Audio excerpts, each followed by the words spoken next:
사랑하는 성도 여러분, 오늘은 레위기 강의 5번째 시간입니다. 구약 레위기의 제사에 대한 말씀은 오늘날 우리의 예배에 대한 말씀이며 제사법 하나하나에 우리 신앙생활과 밀접한 영적 의미들이 들어있다 했습니다.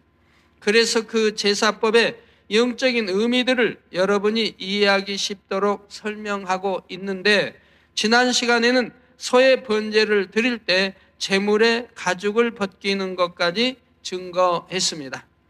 소의 겉부분을 싸고 있는 가죽은 더러운 세상 때가 묻어있는 껍질이며 불로 태웠을 때에도 고약한 냄새가 나기 때문에 먼저 벗겨내야 한다 했습니다. 가죽을 벗기는 것은 우리가 하나님 앞에 예배할 때 세상 때가 묻은 겉모습을 벗고 경건하고 거룩한 마음으로 나와야 함을 의미한다 했지요. 오늘날 성령을 받은 여러분은 이런 영적인 의미를 들을 때 능히 이해할 수 있지만, 성령을 받지 않은 구약시대의 사람들은 영적인 말씀들을 이해하기가 어려웠습니다. 그래서 행위적으로 제사를 드리면서 더러움이 묻은 가죽을 벗기는 절차를 통해 모든 허물과 세상 때 더러움을 벗는다는 의미를 담아준 것입니다. 그러면 그 벗긴 가죽은 어떻게 할까요? 하나님께서는 벗긴 가죽을 제사장에게 돌려서 필요한 대로 쓸 수 있게 허락하셨습니다. 문명이 발달한 때도 아니고 물질이 풍족하지도 못한 옛날에는 한 장의 가죽이라도 매우 요긴하게 쓰이는 상황이었지요. 더구나 이스라엘 백성들이 광야를 떠돌아 다닐 당시에는 짐승의 가죽이 여러모로 얼마나 유용했겠습니까? 그래서 하나님께서는 짐승에게서 가죽을 벗기는 행위와 또한 가죽을 벗긴 예물을 불살라 드리는 것으로서 사람의 그 허물과 죄는 사함받게 하셨고 남은 가죽은 쓸 수 있게 하셨습니다. 이 또한 하나님의 긍휼하심으로 인한 것이지요. 성도 여러분, 제물의 가죽을 벗기고 나면 그 다음에는 제물의 각을 뜹니다. 각을 뜬다는 것은 부위별로 나누는 것을 말합니다. 잡은 짐승의 머리를 자르고 다리, 옆구리, 엉덩이 등 다 부위별로 자르며 내장도 따로 분리해내지요. 여러분이 수박이나 사과 같은 과일을 윗어른에게 접대해 드릴 때에도 통째로 상의에 올려 드리지는 않을 것입니다. 껍질을 깎아서 보기 좋게 잘라 드리지요. 또는 씨까지 빼고 드리는 분도 계시고요. 자, 하나님께 예물을 드릴 때에도 통째로 불에 태워 드리는 것이 아니라 항상 정돈된 형식을 따라 드리는 것입니다. 그러면 이렇게 소의 각을 뜬다는 말씀은 오늘날 우리에게 어떤 의미가 있을까요? 이는 4가지 측면으로 설명할 수가 있습니다. 첫째로 하나님 앞에 드리는 예배의 종류가 나뉘어 있다는 사실입니다. 하나님께 드리는 예배에도 여러 가지가 있어서 주일 예배 중에도 대예배와 저녁 예배가 있고 또는 새벽 예배도 있지요. 그 밖에도 수요 예배, 금요 예배 등으로 나누어집니다. 가정에서는 구역 예배도 또 드리고요.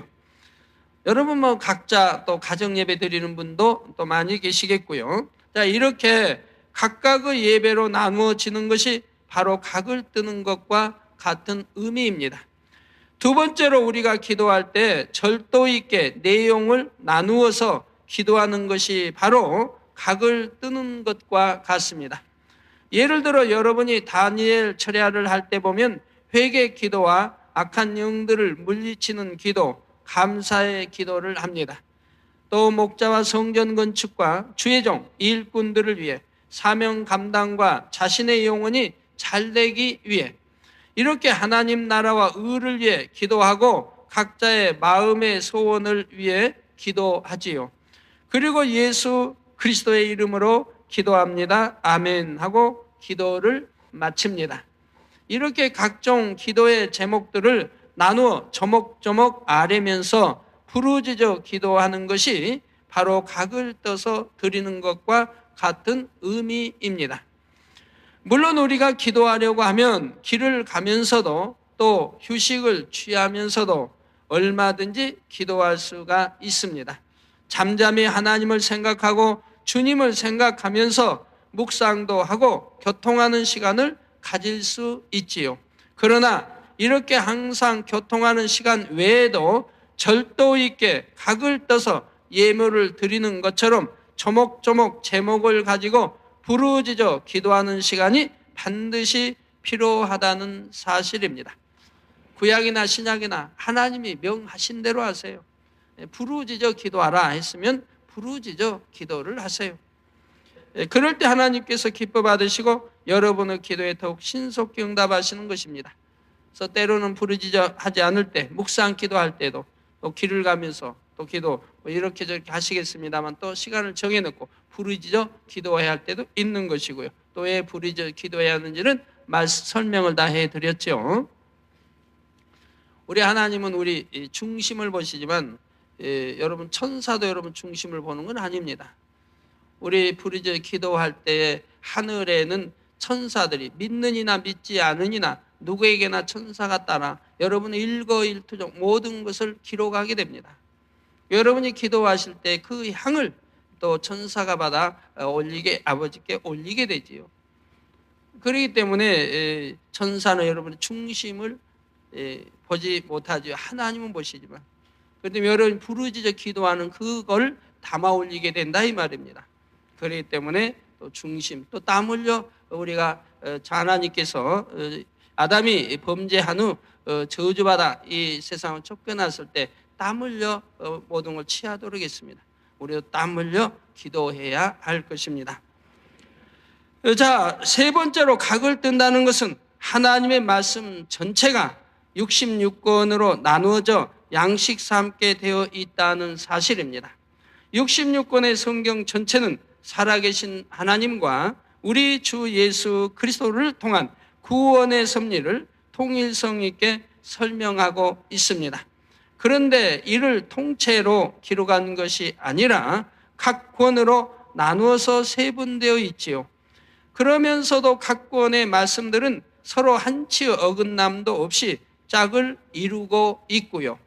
이렇게 분야별로 나뉘어져서 더 체계적으로 하나님의 뜻을 전달하고 있는 것입니다.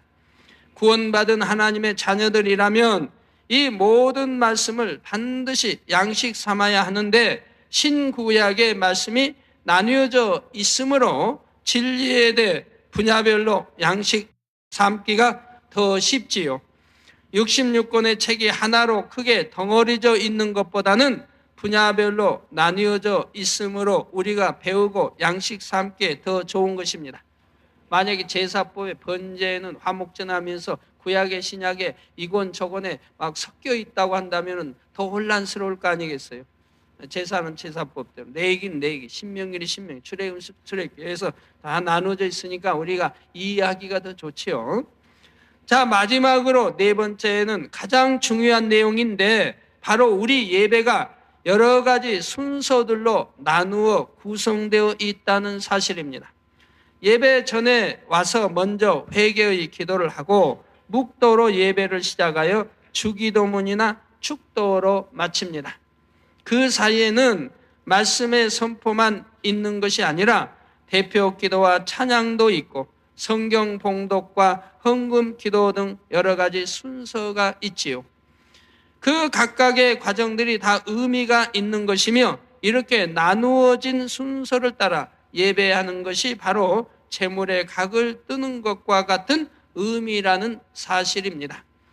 그런데 어떤 사람들은 하나님 앞에 예배 드리러 오면서도 지각을 하거나 바쁜 일이 있다 해서 일찍 나가기도 합니다. 혹은 예배 시간 중간에 들어왔다 나갔다 하는 경우도 있지요. 그러면 설교자는 참 좀 힘이 들어요. 좀 힘이 들어요. 아이고, 은혜가 안 돼서 나가나, 어떤 말씀에 걸림이 됐나, 이렇게 생각이 살짝 스치기 때문에 좀 염려가 된단 말이에요. 여러분들이 이제 무슨 바쁜 일이 있어서 이제 예배 드리다가 나가야 된다고 한다면은 그런 분들은 뒤편에서 예배를 드리시다가 시간이 되면 나가야 할 것이라 이 말입니다. 뭐 중요한 일이 중간에 있어서, 아니면 여러분이 참 뭐 배탈이 나서, 죄송합니다, 배탈이 나서 그냥 자주 이렇게 나가야 한다고 하신다면, 그런 분 아시잖아요. 내가 배탈 났다, 뭐 설사한다. 그러면 문 있는 입구 쪽 아니면 뒤편에 앉으셨다가 그럴 때는 살짝 나가서 일 보시고 들어오셔 예배 드리시도록 이렇게 해야죠. 근데 중간이나 앞쪽에 있다가 예배 중에 이렇게 나가시면 참 하나님 앞에도 심히 무례가 되는 것입니다. 이런 일들은 삼가 없어야 할 줄로 압니다. 자, 때로는 다른 순서들은 별로 중요하지 않으니까 설교 말씀만 들으면 되지, 이렇게 생각하는 사람들도 있습니다. 그러나 사실은 예배의 모든 과정이 다 하나님께 드려져야 하는 과정이라는 사실입니다. 제물의 머리, 배, 다리 이렇게 나누어서 드리는데, 다리는 중요하지 않으니까 빼고 머리와 몸통만 드리겠다 하고 마음대로 드리면 하나님 앞에 온전한 번제가 아닙니다. 모든 부위를 다 불살라 드려야 하는 것이지요. 예배의 각 순서들도 마찬가지로 다 하나님 앞에 온전히 드려져야 하는 것입니다. 더구나 예배 시간은 존귀하신 하나님 앞에 경배하고 그 말씀을 들으러 나오는 시간입니다. 여러분이 만약 윗어른을 찾아뵙기로 해놓고 약속 시간에 늦거나 말씀 중간에 들락날락 한다면 얼마나 무례하고 민망한 일이겠습니까? 하물며 창조주 하나님께 예배한다 하면서 그처럼 무례하게 행해서는 안 되는 것이지요. 물론 교회적으로 특별한 사명으로 인해 예배 시간에 늦거나 먼저 나가도록 인정받은 경우는 예외적인 경우입니다. 지금 뭘 말합니까? 밖에서 안내를 보시다가 이제 안내를 마치고 이렇게 들어오신 경우도 있을 것이고, 아니면 일요일 저녁 같은 예배는 이제 말씀이 끝나면은 우리 기사, 이제 버스 기사 되신 분들은 먼저 나갑니다. 이런 경우는 먼저 나가야 하기 때문에 먼저 나가서 한참 걸어가서 버스 있는 데 가서 버스를 몰고 교회 쪽으로 와야 하기 때문에 그렇습니다. 버스가 교회에서 멀리 떨어져 있기 때문에 주차한 데 가서 버스를 몰고 와야 여러분이 예배 끝남과 맞춰서 여러분을 태우고 또 목적지로 가야 하기 때문에 그렇습니다. 그렇지 않으면은 예배 다 끝나고 이제 기사에서 차를 몰고 오면 그 한 10분, 15분 안에 너무 혼란하게 되죠, 여러분들이. 이제 교통도 막히고 혼란하게 되죠. 그래서 그분들은 예배가 끝나기 전에, 주기도문 하기 전이나 전에 나가게 됩니다. 이제 봉사하기 위해서 나가는 것이죠. 그러한 경우는 하나님이 다 아시잖아요. 그래서 그러한 경우는 예외라 이 말입니다. 사명으로 인해 부득이하게 늦거나 먼저 나간다 해도 그 중심에 온전한 예배를 사모하는 마음이라면 하나님께서도 그 예배를 당연히 인정하십니다. 가다 보면 예배 이제 끝나고 통성 기도 시간이나 해서는 우리 예배 인원을 쉬는 분들은 통로에 또 일어나서 이렇게 예배 인원 쉬게 나가 이렇게 다니는 그러한 분도 있습니다. 그러한 분들은 여러분들이 이해해 주셔야 되겠습니다.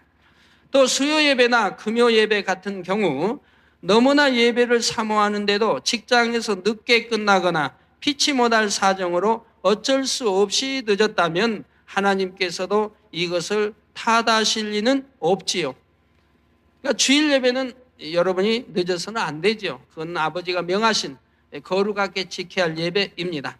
그러나 수요 예배나 금요 철야는 여러분이 야간 근무를 했다, 그래가지고 늦을 수도 있는 것이고 또 직장에서 늦게 올 수도 있는 것이지요. 그래서 이런 경우는 늦었다 해서 탓하지 않는 것이라 이 말입니다.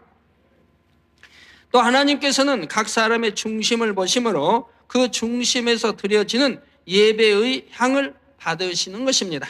사랑하는 성도 여러분, 제물의 각을 뜨고 나면 그 각든 부위들을 단 위에 올려서 불에 태웁니다. 그런데 이때도 그냥 태우는 것이 아니라 절차가 정해져 있습니다. 오늘 본문 7절에서 8절에 제사장 아론의 자손들은 단 위에 불을 두고 불 위에 나무를 벌려놓고 아론의 자손 제사장들은 그 뜬 각과 머리와 기름을 단 윗불 위에 있는 나무에 벌려놓을 것이며 했지요. 먼저 번제 단 위에는 항상 불이 꺼지지 않도록 유지했는데 그 불 위에 장작으로 쓸 나무를 벌려 놓으면 나무에 불이 붙어 활활 타오르게 되지요. 이 나무 위에 제물의 각 뜬 것과 머리 그리고 기름을 벌려 놓는 것입니다. 그러면 여기서 불의 나무를 올려두는 것은 무엇을 의미합니까? 불의 영적인 의미는 여러분도 쉽게 맞추실 수 있을 것입니다. 성령의 불을 의미하지요. 그러면 이 성령의 불 위에 놓는 나무는 무엇일까요? 나무는 바로 성경 말씀의 문맥 내용들을 의미합니다. 다시 말씀드립니다. 불은 성령을 의미한다 해서 성령의 불을 바로 의미하고요. 그러면 이 성령의 불 위에 놓는 나무는 무엇을 의미하느냐 이 말이에요. 나무는 바로 성경 말씀의 문맥 내용들을 의미한다 이 말입니다. 66권 성경 안에는 하나님의 말씀들이 들어있지요. 예를 들어 회개하라, 천국이 가까웠느니라, 어린 양을 불에 구워 먹으라, 너희는 기도할 때 골방에서 기도하라. 이렇게 성경에 들어있는 내용 하나하나가 바로 장작으로 쓸 나무를 의미합니다. 불 위에 나무를 놓아야 한다는 것은 바로 하나님의 말씀인 성경의 내용 하나하나를 성령의 역사 가운데 양식 삼아야 하는 것을 의미합니다. 성령 안에서 하나님의 능력이 임할 때만이 성경의 말씀들이 온전히 우리 마음에 깨달아지고 마음에 심겨진다는 것입니다. 같은 의미로 출애굽기 12장 9절에 보면 어린 양을 먹을 때에 불에 구워 먹으라는 말씀이 나오지요. 이때의 어린 양 역시 하나님의 말씀을 의미합니다. 어린 양은 우리 주 예수님의 상징이며 예수님은 하나님의 말씀이 육신을 입고 이 땅에 오신 분입니다. 주님의 살과 피를 먹고 마시는 것이 바로 하나님의 말씀을 양식 삼아 행하는 것이라 했지요. 마찬가지로 어린 양을 먹는 것은 하나님의 말씀을 양식 삼는 것인데 이때 난로나 물에 삶아서 먹지 말고 불에 구워 먹으라 명하셨습니다. 어린 양을 물에 삶아 먹는다는 것은 하나님의 말씀에 세상 지식이나 철학을 가미해서 하나님의 말씀을 훼손시키는 것입니다. 설교를 한다 하면서 소크라테스는 뭐라고 했고 어떤 뛰어난 학자는 뭐라 했다 하는 그런 이야기만 하면 이런 설교는 아무리 들어도 생명이 되지도 않고 영적인 믿음이 성장되지도 않는 것이죠. 그럼 철학과를 공부하고 철학과를 졸업하면 대학교 이제 철학과를 졸업하면 영적 장수가 될까요? 즉 하나님의 말씀과 사람의 말과를 비교하지 말라는 거예요. 같이 놓지 말라는 거예요. 거룩한 하나님의 말씀만이 진리고 참인 것인데 이제 좋은 말씀이라고 해서 그 말씀을 인용한다고 하면 만약에 소크라테스의 말, 공자의 말 이런 좋은 말씀이 있어 인용한다고 하면 그 좋은 말씀이 진리면 반드시 그 진리는 66권 성경 안에 다 들어있다 이 말입니다. 그렇기 때문에 하나님의 말씀을 가지고 사용해야 한다 이 말이에요. 어느 누가 성인 군자가 말씀을 했어도 그 말씀이 진리라면 그 진리의 말씀은 반드시 성경 안에서 찾아서 해야 한다. 왜? 하나님 말씀 안에 다 들어있다 이 말이에요. 그리고 날로 먹는다는 것은 말씀의 영적인 의미를 모른 채 문자 그대로 해석하는 것입니다. 고기를 날로 먹는다. 이걸 영적으로는 바로 하나님의 말씀을 영적인 의미를 모른 채 문자 그대로 해석한다 이 말입니다.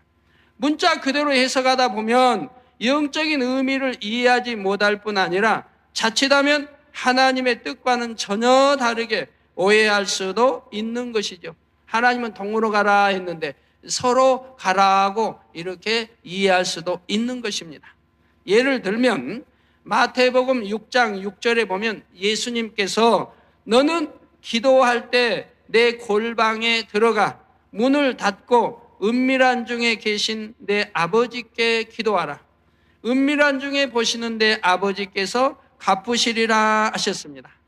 그럼 문자적 그대로 믿고 행한다고 하면 어떻게 해야 되겠습니까? 여러분들이 기도하실 때 다 집안에 골방을 만들어야 할 거 아니에요. 은밀한 골방을 만들어야 하고 그 골방에 들어가서 문을 닫고 은밀한 중에 계신 하나님께 기도해야 할 것이라 이 말입니다. 자, 이 말씀을 날로 먹으면 곧 문자 그대로 해석하면 우리가 기도할 때도 집안에 골방을 만들고 그 안에서 은밀하게 기도해야 하는 것이지요. 그러나 예수님은 감람산에서 기도하셨고 또 들에서 기도하시고 또 다니엘 선지자는 방에서 예루살렘 성전을 향해 창을 열어놓고 기도했습니다. 문을 닫고 한 게 아니라 창을 열어놓고 기도를 했다 이 말입니다. 그 외에도 성경에 보면 혹은 강가에서 또 사도 바울도 강가에서 다니엘도 마찬가지고 또 기도하기도 하고 혹은 지붕에서 베드로는 지붕에 올라가서 기도했죠. 지붕에서 기도했다는 말씀도 있지만 골방에서 기도했다는 말씀은 구약이나 신약이나 어느 곳에도 있지 않습니다. 만약에 있다고 한다면 저에게 가져오세요. 구약이 어디에 보니까 골방 들어가서 기도했던데요 라고 여러분이 가르쳐 주시면 제가 상을 드릴게요. 자, 이 말씀은 바리새인들처럼 외식하며 남들에게 보이기 위해 기도하지 말고 하나님 앞에 진실한 중심의 기도를 하라는 말씀입니다.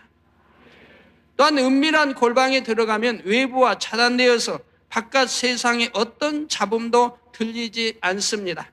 그런 것처럼 기도할 때는 아무런 잡념 없이 집중하여 깊은 마음 중심에서 기도함으로 하나님과 교통해야 한다는 뜻이죠.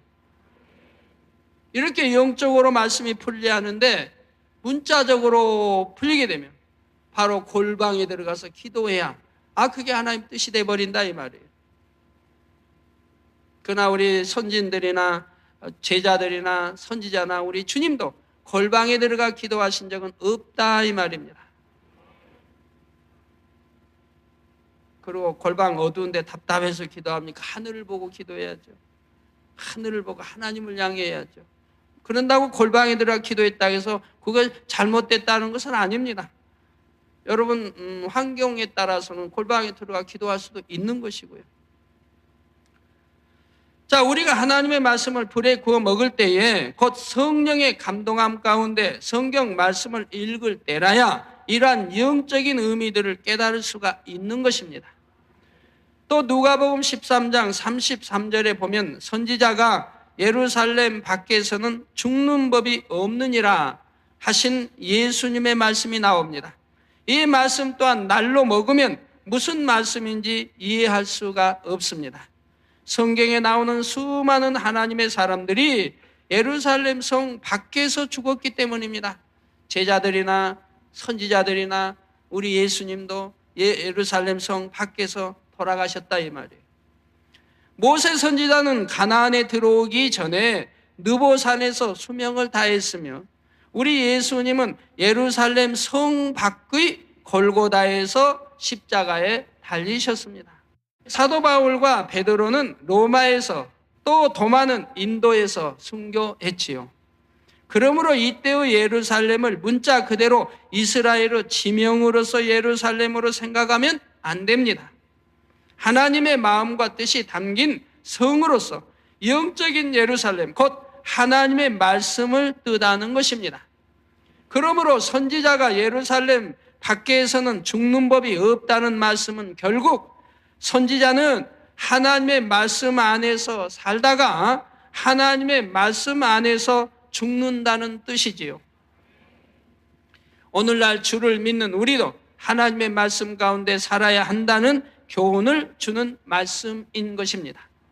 그리고 하나님 말씀 안에서 살고 말씀 안에서 죽어야 한다 이 말입니다. 그러니 이런 영적인 의미를 깨달아 우리의 생명 삼기 위해서는 문자 그대로 이해해서는 안 되며 성령의 역사 가운데 영으로 이해해야 합니다. 제단의 불 위에 나무를 둔다는 말씀이 무슨 뜻인지 이제 이해가 되셨는지요? 성경 말씀을 읽을 때뿐만 아니라 여러분이 예배 시간에 하나님의 말씀을 들을 때에도 성령의 감동함 가운데 들어야 이해가 됩니다. 머리로 이해할 수 있을 뿐 아니라 사람의 생각과 이론에는 맞지 않는 말씀들도 성령의 감동함이 임하면 깨달을 수 있고 중심에서 믿을 수가 있는 것입니다. 아니면 잡념 속에서 또는 내 세상 지식으로 하나님 말씀을 이해하려고 하면 이해가 되지 않을 뿐만 아니라 믿어지지도 않는 것이죠. 그러므로 불 위에 나무를 두어 성령의 역사 가운데 말씀을 깨우칠 수 있는 하나님의 은혜와 능력을 체험하는 여러분이 다 되시기를 주님의 이름으로 부탁드립니다. 성도 여러분, 제단 불 위에 나무를 올려 놓은 다음에는 이제 제물을 불 위에 놓아 태워야 합니다. 각을 뜬 부위들과 머리와 기름을 태우고 또 내장과 정갱이는 물로 씻어 태우게 되지요. 이러한 과정들에 대해서는 다음 시간에 이어서 증거하도록 하겠습니다. 내이기 이제 설교라 좀 딱딱하고 그렇죠? 어렵고 이해하기 어렵고 딱딱하고 그러나 자세히 지금 풀어드리는 거예요. 이해하기 쉽게. 그 여러분 성경 읽을 때는 창세기부터 뭐 내이기 읽을 때도 마찬가지고 또박또박 정독해서 잘 읽어야 합니다. 아이고 내 얘기는 이해도 안 되고 어려우니까 하고 대충 넘어가면 안 되는 거예요. 정독해서 잘 읽어야 돼요. 그러니까 이 설교 말씀 잘 들으셔서 이해를 하시면 내 얘기 읽을 때도 재미가 있죠. 아, 이 말씀은 각을 뜨는 거 왜 뜨고 왜 이렇고 저렇고 뭐 어린 양을 먹으라는 게 뭐고 나 전체 먹으라는 게 뭐고 다 알면서 읽으면 재미가 있다 이 말이에요. 전혀 모르고 이해가 안 되면 읽는 거와 이해가 되면 읽는 거와는 은혜가 다르죠. 자, 결론을 말씀드립니다. 사랑하는 성도 여러분, 어떤 분들은 이 레위기 제사법을 읽을 때 참 복잡하기도 하다 하고 꼭 이렇게 해야만 하는가 의문을 가질 수도 있습니다. 그러나 세상에서 보면 사람들이 헛된 우상 앞에 제사를 지낼 때도 얼마나 정성을 다합니까? 제사장의 동쪽에는 무엇을 놓고 또 서쪽에는 무엇을 놓아야 하며 또 색깔에 따라 놓는 장소가 다르고 절하는 순서도 다 까다롭게 정해져 있습니다. 뭐 위에서부터 또 절하되 또 남자가 먼저 그 다음에 여자 하면서 그런 것까지도 정해져 있어요. 헛된 우상을 섬기는 사람들도 이렇게 규칙을 따라 정성껏 제사를 지내는데 하물며 전능하신 하나님을 섬기면서 어찌 그 법도가 없겠습니까? 더구나 그 하나하나의 제사 과정에는 우리가 하나님을 어떻게 섬겨야 하는지 영적인 의미들이 다 들어있어서 우리에게 생명과 축복의 길을 제시하고 있다는 사실입니다. 우리가 이 제사법을 바로 알아서 영적인 신령과 진정으로 하나님 앞에 예배 드릴 때 바로 안식일이 복된 날이 되는 것이고 하나님이 축복 주시는 것이 된다 이 말. 그래서 이 제사법은 우리에게도 중요한 것이고 구약 시대에 해당하는 말씀이라고 하여 흘려버려서는 안 됩니다. 마태복음 23장 23절에 보면 예수님께서 외식하는 사람들을 책망하시면서 말씀하십니다. 너희가 박하와 회양과 근체의 11조를 드리되, 즉 온전한 11조를 말하죠. 박하의 또 11조, 회양의 11조, 근체의 11조, 온전한 11조. 여러분들 온전한 11조들을 드리십니까? 저는 주님 영접에서부터 그냥 11조 드려야 한다는 거 부흥성에 통해서 배우고 나서부터 그냥 온전히 드리기 위해서 아버지 앞에 따져본 적 없고 그냥 풍성하게 다 넘치게 드리니까 항상 온전히 다 드려졌는데, 뭐 선물이 와도 거기 선물이 얼마인지 몰라도 이거보다 이거겠다, 그럼 이거보다 혹시 더 비쌀지 모른다, 이게 넉넉하게 띄워드리고, 그래서 전부 온전한 10의 1조로 드렸어요. 자, 그런데 근처의 11조를 드리되 율법의 더 중한 바 의와 인과 신은 버렸도다. 그러나 이것도 행하고 저것도 버리지 말아야 할지니라 하셨지요. 즉 마음의 할례, 하나님 말씀으로 마음의 할례를 해야 된다. 의와 인과 신, 마음의 할례, 즉 성결케 해야 된다. 우리 주님 닮아가야 된다. 사도 바울이 말한 대로 나는 날마다 죽고 내 안에 주님만 살아야죠. 진리만 살아야죠. 그래서 이렇게 마음의 할례에도 하고, 그리고 행함으로 나타내는 것도 해야 된다. 그래서 이것도 하고 저것도 하고 저것도 하고 이것도 하고 다 이렇게 해야 된다라고 우리 주님이 가르쳐 주셨단 말이에요. 자, 율법의 형식보다는 그 안에 담긴 하나님의 마음, 곧 의와 인과 신이 중요한 것이지만, 그렇다고 해서 율법의 행위는 버려도 된다 하신 것이 아닙니다. 사람의 몸과 그림자가 붙어 있는 것처럼 율법에 규정한 형식과 그 내용은 항상 하나된 관계를 이루고 있는 것이지요. 그래서 여러분도 신약의 예배의 그림자로서 레위기의 제사법을 배우고 계신 것입니다. 구약은 아니고 신약의 그림자이죠. 신약 본체. 자, 여러분, 본체와 그림자 어디가 더 중요합니까? 사실은 다 중요한 거예요. 아이고 뭐 본체만 있으면 되죠, 뭐 그림자는 없으면 안 되나요? 그래요. 그럼 여러분 본체만 있고 그림자 없으면 되겠습니까? 여러분 본체가 있으면 반드시 그림자가 있는 거예요. 그림자가 있으면 반드시 본체가 있는 거예요. 여기 허다면 이런 것도 그림자가 있네.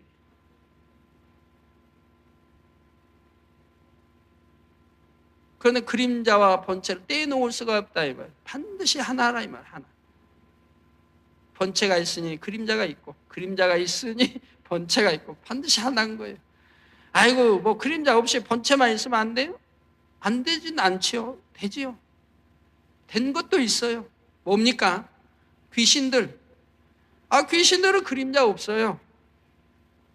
또 천사, 영, 즉 영의 세계, 영은 그림자 없어요. 천사도 그림자 없고 영은 그림자가 없어요. 귀신도 영에 속하니까, 어둠의 영에 속하니까 그림자가 없어요. 그러니까 나도 그림자 없으면 안 되나요? 하시면 안 돼요. 본체가 있으면 반드시 그림자가 있으면 본체가 하나인 거예요. 신약만 먹고 살면 안 되나요? 아니, 신약도 먹고 구약도 먹고, 구약도 먹고 신약도 먹고 다 먹어요. 그래서 66권 이 말씀을 다 먹어야 되는 거예요. 약을 잡수도 신약도 잡수고 구약도 잡수고 다 잡숴야 된단 말이에요. 이게 잘 잡수면, 구약 신약 배합해서 잘 잡수면 건강에 좋고, 영혼이 잘 돼 좋고, 축복받아 좋고, 천국에 새 예루살렘 가 좋고, 잘만 잡수면 다 그렇게 가는 거예요. 만사형통해 좋고, 하나님 사랑받아 좋고, 만사형통해. 여러분들이 이렇게 레위기의 말씀들을 들으셨으니까 예배도 신령과 진정으로 잘 들으시되, 예전에 예배 예를 들어서 아이고 나는 바빠서요 하고, 또 봉사가 지금 바빠서요 하고, 예배 다 드려놓고 이제 축도 딱 전에 나가고 그러시면 안 된다 이 말이에요. 또 시작해서부터 나 이제 축도까지 잘 맞추셔야 된다 이 말이에요. 잘 맞추. 그래야 온전한 예배 드리신 거라 이 말입니다. 모든 거 다 전체를 아버지 앞에 드려지는, 온전히 드려진 거라 이 말이에요. 아버지가 기뻐 받으신다 이 말이에요. 그래서 이제 축도 전에 일어나시면 안 돼요. 반드시 축도 끝나면 일어나세요. 아무리 바쁘셔도. 축도도 끝나기 전에, 주기도문도 끝나기 전에 그냥 이러시면 안 되신다. 주기도문 반드시 마치시고.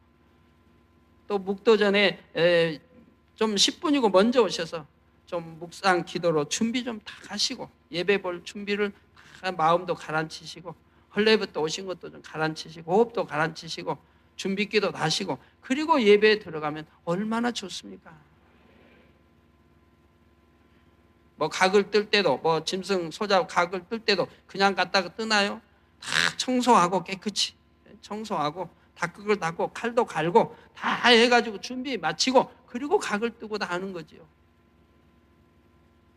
그리고 여러분 또 이제 축도 마치고 나면 그냥 금방, 또 주기도문 마치고 나면 금방 일어나지 마시고, 귀향이면 이제 또 끝나면서 좀 나오잖아요. 찬양음악도 나오고 끝나고 그 시간까지 다 이렇게 좀 기다리셨다가 다 일어나시면 얼마나 좋아요. 축도 마치게 되면, 주기도문 마치게 전에 불이 났게 뛰어나가시고 안 그러시면 참 좋겠어요. 제사법의 영적인 의미는 무엇이며 오늘날의 우리의 신앙생활에 어떻게 적용되는지 양식 삼고 있습니다. 사랑하는 성도님들은 증거되는 말씀들을 통해 형식과 내용 모두를 아름답게 갖춘 예배를 하나님 앞에 온전히 드리실 수 있기를 바랍니다. 그래서 여러분의 예배를 기뻐 받으신 하나님께서 여러분의 마음의 소원에 응답하시며 날마다 더욱 깊은 영의 세계로 인도해 드리시기를 주님의 이름으로 축원합니다.